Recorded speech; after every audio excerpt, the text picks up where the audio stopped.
Hola a todos, bienvenidos a la clase 2 de Historia del Arte y el Diseño 1 del turno vespertino. Para los que todavía no me conocen, soy la profesora Paula Campdepadrós y estoy a cargo de esta materia y también doy tipografía 1 en el turno mañana. En nuestro primer encuentro virtual estuvimos hablando un poco sobre qué es el arte, qué significado se le puede dar a la palabra arte. De hecho, en la primera actividad les pedí que describan con sus palabras y busquen imágenes de lo que para ustedes es el arte. Entonces, bueno, llegamos a la conclusión de que el arte ha significado muchas cosas a través del paso de la historia. Por ejemplo, y sin dar demasiados detalles, no se consideraba arte en la prehistoria lo mismo que consideramos arte actualmente. Por ejemplo, en un punto de la Edad Moderna, el arte comienza a considerarse solamente generar belleza, pero en la Grecia antigua el arte era considerado cualquier habilidad creadora del ser humano. Ahora, en nuestros tiempos, una obra de arte puede ser un espacio, no necesariamente tiene que ser un cuadro, interactuando con el espectador.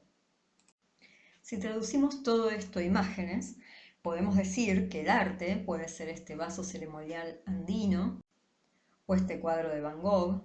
Ambas imágenes fueron elegidas por la compañera Analía.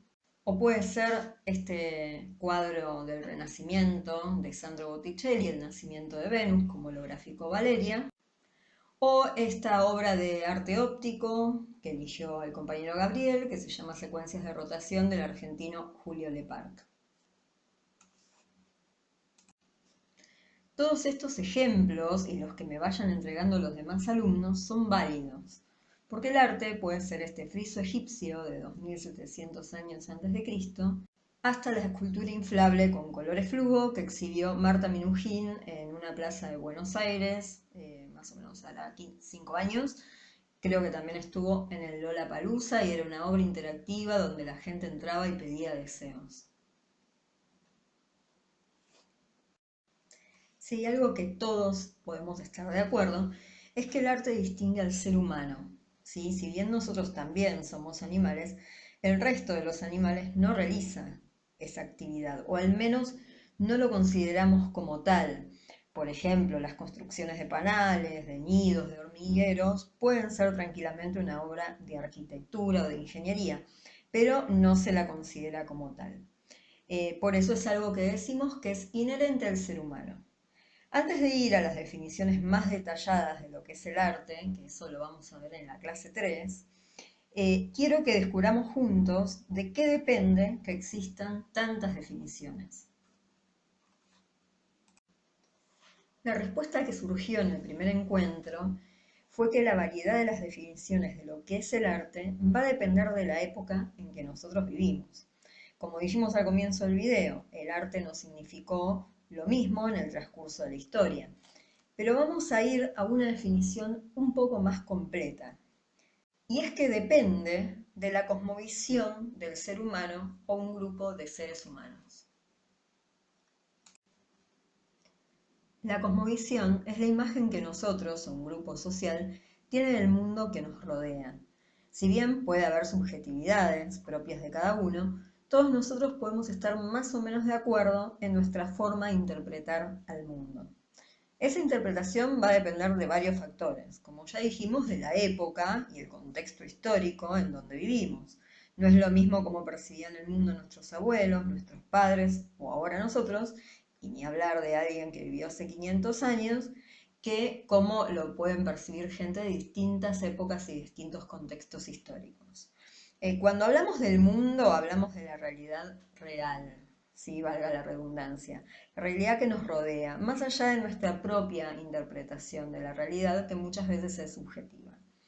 También influye la cultura a la que pertenecemos y el ambiente donde vivimos, que tiene que ver con lo geográfico y con lo social. Nos vamos a detener en la definición de cultura. Cultura no es ser culto por saber más de arte o de literatura.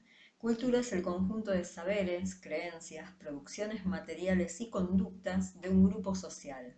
Si vemos la definición de la UNESCO, Además de las artes y la literatura, la cultura abarca los modos de vida, la forma de convivir entre nosotros, los sistemas de valores, las costumbres, las tradiciones y las creencias. La cultura a la que pertenecemos va a influir en nuestra cosmovisión, en nuestra interpretación del mundo. Hablamos de época, hablamos de cultura y ahora nos detenemos en el ambiente. ¿Qué sería el ambiente? Bueno, el ambiente es el lugar donde habitamos, hace alusión a lo geográfico y también puede llegar a hacer alusión a nuestra clase social, a nuestro ambiente de pertenencia. El ambiente puede segmentarse hasta el infinito. Justamente ahora vivimos en la era de la segmentación. Yo trabajo en redes sociales y las publicidades para Facebook e Instagram pueden segmentarse, entre otras cosas, por ejemplo, en lugares geográficos, ya que este punto geográfico puede cambiar a las personas en cuanto a gustos e intereses. Un ejemplo bastante obvio es que, si bien todos habitamos la Argentina, la cosmovisión del mundo puede variar entre alguien que es argentino pero que vive en La Quiaca, otro que es argentino pero vive en una ciudad de Córdoba o en la capital, y otro que es argentino y vive en el conurbano, como nosotros. También dentro de las propias ciudades puede cambiar la cosmovisión, la forma de percibir el mundo, en aquellos que vivan en los barrios de mayor poder adquisitivo con respecto a aquellos que vivan en los barrios más humildes. Probablemente la forma de percibir el mundo tenga diferencias. Pero bueno, si seguimos segmentando, hacemos que este video dure eternamente, así que este término de ambiente lo vamos a tomar de una forma un poco más amplia o más global, ¿sí? Porque es en este punto donde aparece otro concepto que tenemos que relacionar, que es el concepto de etnocentrismo. ¿Qué es el etnocentrismo? El etnocentrismo es la tendencia a percibir el mundo desde los parámetros de la propia realidad, es decir, desde nuestra propia cosmovisión. Es analizar al mundo ubicando a nuestro grupo social o cultural en el centro del mismo, como en un pedestal, como en una relación de superioridad por encima a los otros grupos o culturas. A ver, el ser humano no tiene la mente tan amplia y en general siempre analizamos al mundo desde nuestra propia cosmovisión. Pero el problema reside cuando creemos que esa cosmovisión propia es superior a otras. Una definición de diccionario de etnocentrismo podría ser la actitud del grupo, raza o sociedad que presupone su superioridad ante los demás y hace de la cultura propia el criterio exclusivo para interpretar y valorar la cultura y los comportamientos de otros grupos, razas o sociedades. Es decir, todo lo analizo bajo mi propia óptica, no me pongo en el lugar del otro. Obviamente, esta falta de empatía puede suceder, y sucede bastante, de individuo a individuo, pero nosotros lo vamos a analizar en términos más globales, ¿sí? Siempre hablando de grupos sociales. Dentro de la antropología, la ciencia que estudia el ser humano, y sobre todo a partir del siglo XVIII, el etnocentrismo era parte del estudio de exploradores y antropólogos occidentales, generalmente europeos, que iban a estudiar culturas y etnias, según ellos, salvajes o menos civilizadas. Todo esto, esta visión etnocentrista, era justificada con fines científicos. Acá vemos en la foto a un grupo de tehuelches y mapuches de nuestros pueblos originarios que eran exhibidos, ¿sí? Así como en el zoológico, igual de cruel, pero con seres humanos. Quizás esto lo hayan estudiado o lo hayan escuchado. Estos grupos, estas familias de pueblos originarios eran capturadas a fines del siglo XIX y llevadas por la fuerza a vivir, en este caso, en el Museo de Ciencias Naturales de La Plata, donde eran estudiadas la parte anatómica, las costumbres, se los exhibía para que el público los vea. De hecho, murieron en el museo y los restos quedaron también en la colección del museo. Recién en el 2006, no hace tanto, los retiraron, ¿sí? por protestas y por pedidos de derechos de los pueblos originarios. Esto era una práctica bastante habitual en los países europeos, no es que era una idea, no fue un invento argentino, eh, que exhibían y estudiaban a los habitantes de sus colonias, ¿sí? Europa, en general muchos países de Europa tenían colonias en África o en la India y muchas veces estudiaban a esas culturas y muchas veces los exhibían también como parte de muestras en museos. Todo esto que ahora por suerte no ocurre y que nos parece un horror, se dio en el marco de la campaña del desierto. ¿Por qué está el billete de 100 pesos? Porque es donde podemos ver, donde se ilustra esto. Del otro lado está la cara de Julio Argentino Roca, que más o menos por 1880 decidió con su ejército ir a conquistar el territorio que ahora es el sur, ¿sí? Nuestra Patagonia. Bien, bueno, el nombre Campaña del Desierto fue un nombre pensado casi como una estrategia de marketing actual, porque si bien en el sur hay muchas zonas que son geográficamente un desierto, eh, existían habitantes, o sea, había pueblos originarios habitando ese desierto. Entonces, decir desierto alivianaba un poco la cuestión de quitarle territorio a otros habitantes. La gente realmente escuchaba esto y creía que era un desierto, creía que no había gente. Entonces alivianaba un poco los objetivos de esa campaña. Obviamente, igual los que sabían que habían habitantes eran considerados inferiores, salvajes, bárbaros, indios, como se les viene diciendo, desde la conquista de América, que es claramente otro ejemplo de etnocentrismo. En fin, a la mayoría los mataban, por eso la imagen habla de genocidio, y los que corrían con mejor suerte los capturaban para ser estudiados, por ejemplo, como vimos en la imagen anterior. Obviamente en la actualidad la ciencia antropológica sigue existiendo, pero desde hace años que se busca hacer estudios en base a la diversidad cultural, sigue aceptando que las culturas son diversas, respetando estas diferencias, pero que no por eso son o superiores o inferiores entre sí.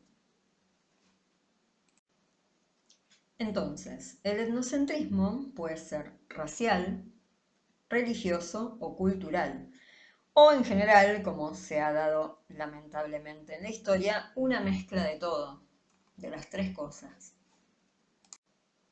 Un ejemplo de etnocentrismo racial es la esclavitud de ciertas razas para el servicio de otras.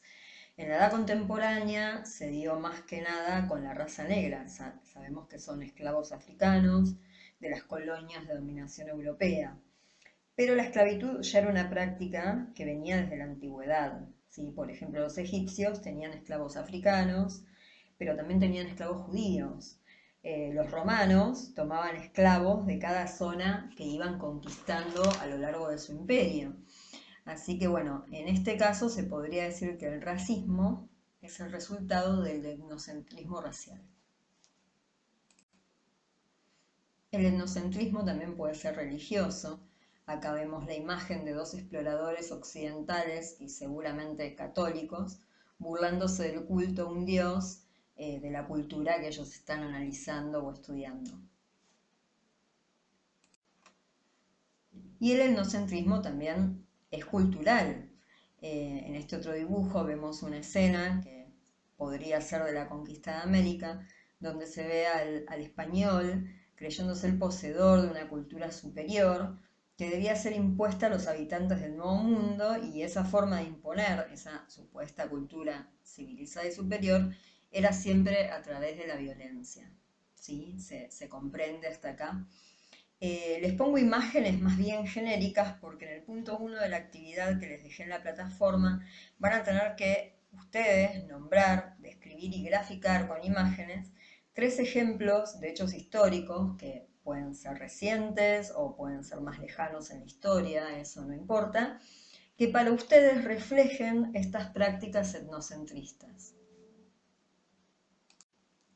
Si bien en todas las civilizaciones a lo largo de la historia hay numerosos ejemplos de etnocentrismo, en general esto se da desde las civilizaciones que se autoperciben poderosas hacia las civilizaciones que ellos consideran inferiores.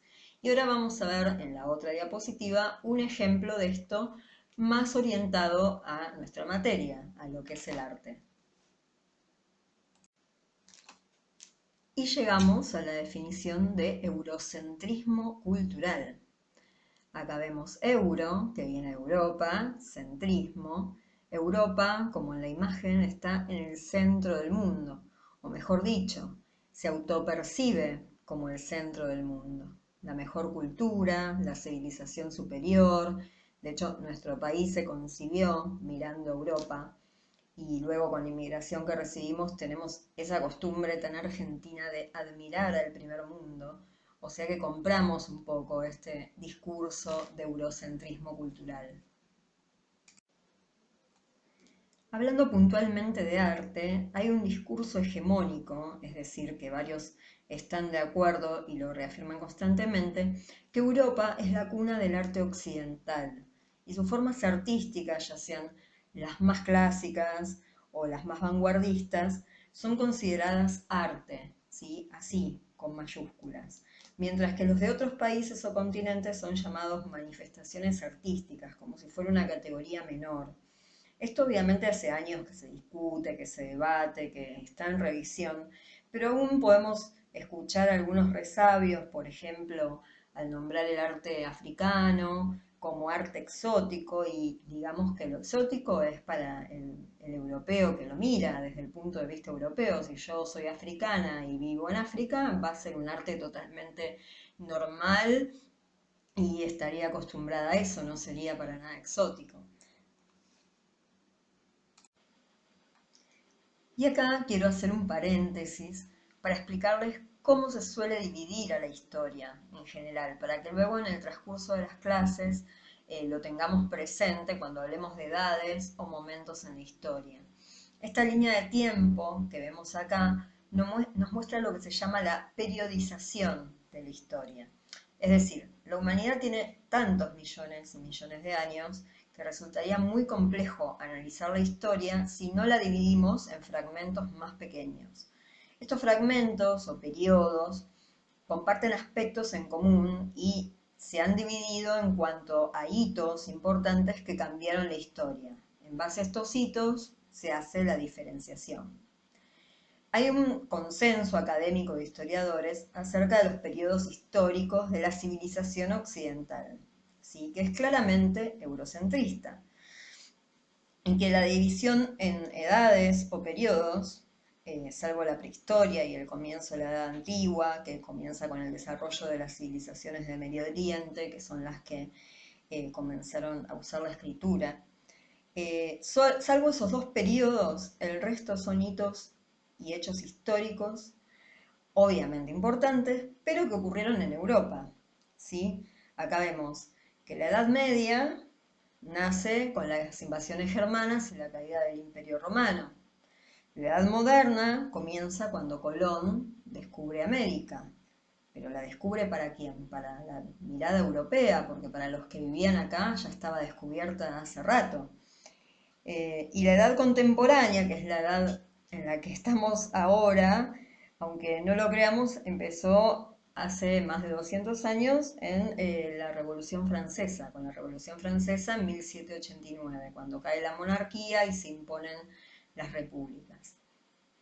Sin ir más lejos, a los siglos, acá lo vemos en el año cero, se los divide en antes y después del nacimiento de Cristo. Está bien, Cristo no nació en Europa, me van a decir. Cristo era judío, nació en Judea, pero Judea era una provincia del Imperio Romano, el imperio más poderoso de Europa, que luego adoptó, después de unos cuantos años, la religión cristiana. Entonces hicieron esta división de la historia en base a una creencia religiosa, ¿sí? Antes y después de Cristo.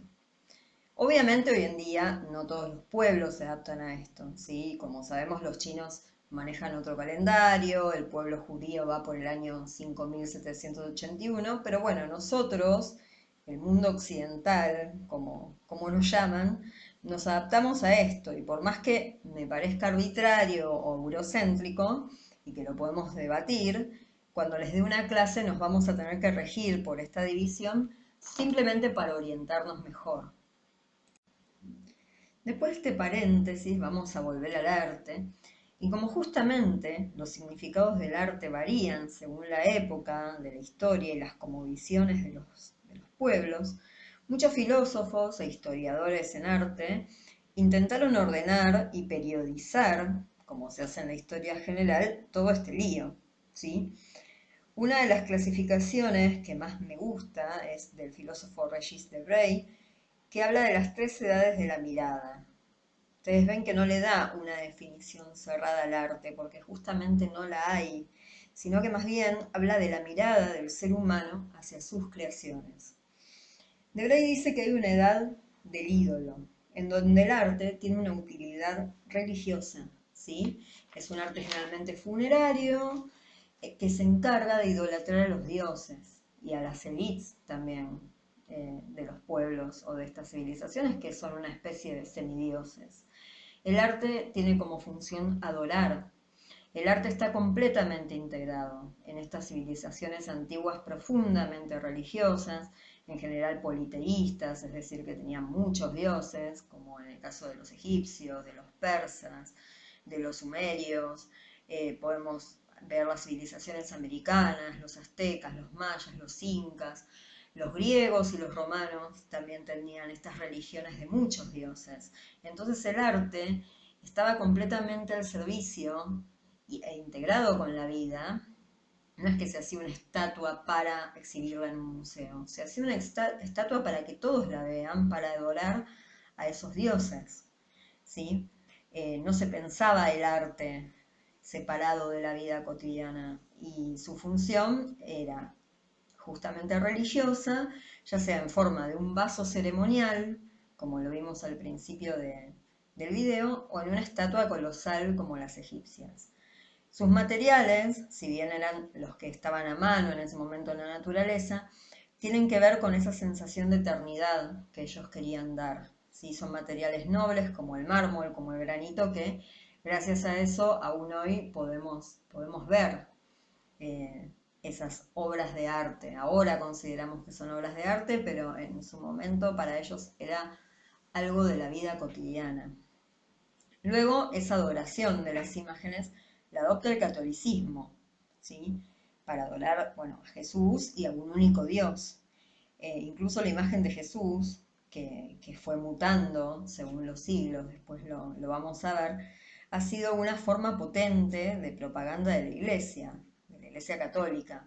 Y todo esto a través del arte, porque una imagen vale más que las palabras, sobre todo en una época donde la mayoría del pueblo no sabía ni leer ni escribir.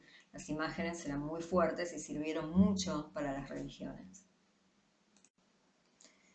Luego, Debray define a la edad de la belleza, que comienza en la edad moderna, coincide con lo que en arte llamamos el periodo renacentista o el renacimiento, pero que justamente es el renacer de la cultura de Grecia y Roma.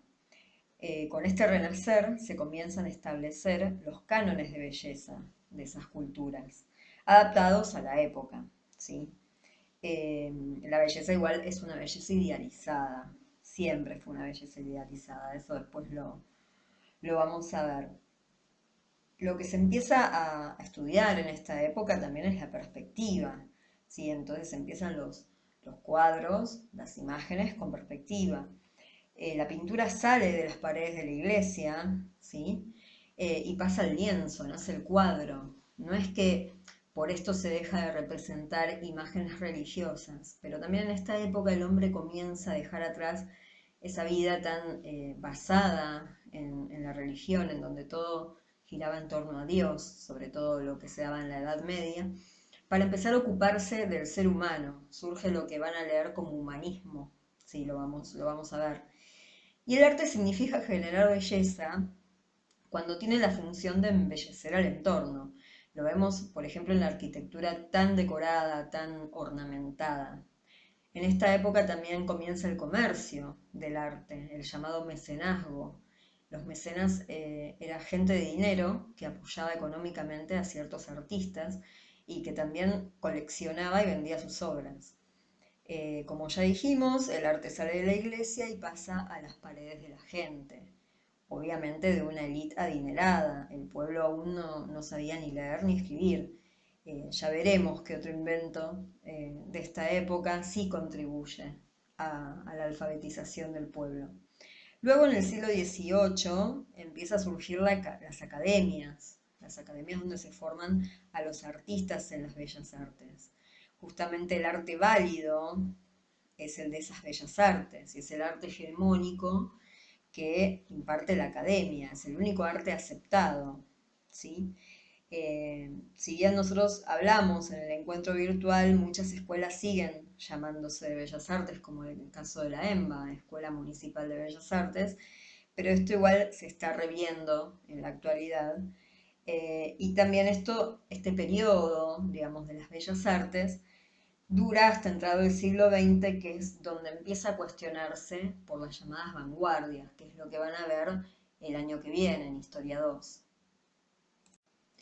Y por último, Debray llama la edad del show, que justamente comienza con este cuestionamiento al arte oficial, al arte de la academia, y así comienzan las llamadas vanguardias, para provocar y romper con ese arte.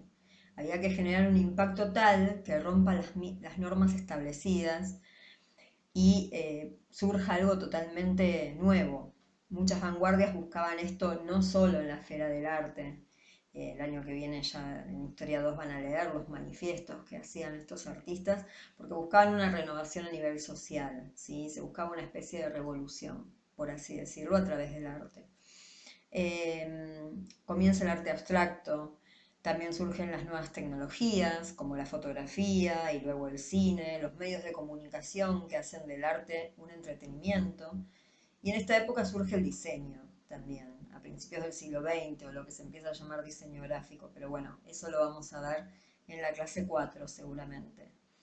En lo que se llama posmodernismo, que es la época actual del arte, surge todo lo que es el arte interactivo, las instalaciones, las intervenciones, los happening, donde la gente puede meterse, por decirlo de alguna manera, dentro de la obra de arte. Y bueno, ustedes dirán por qué no nos mostrás imágenes de todo esto, que sería mucho más fácil de entender. Y es porque lo van a hacer ustedes en el punto 2 de la actividad que voy a subir a la plataforma. Así que bueno, espero que les haya gustado el video. Yo sé que es un poco largo. También les voy a dejar una guía para los que por ahí no lo pueden descargar y puedan hacer en base a esa guía o a este video las actividades que les indico.